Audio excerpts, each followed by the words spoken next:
పొందుతుండగా పరిశుద్ధ ఆత్మశక్తితో బిడ్డలు ఆవరించండి. రెండు ముక్కులమ్మ ఇట్లా పట్టుకో, అట్లా గట్టిగా పట్టుకో. పరిశుద్ధాత్మ దేవ తండ్రి పట్టుకొని ఆయన తండ్రి కుమార పరిశుద్ధాత్మ త్రియేకద్ది.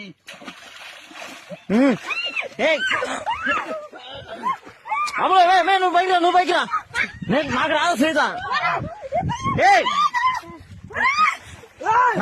నాకు రాదు ఈత రాదు, నువ్వు పైకి వా.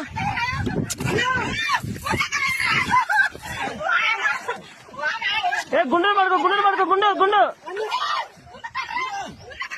నాకు రాదమ్మా ఈత.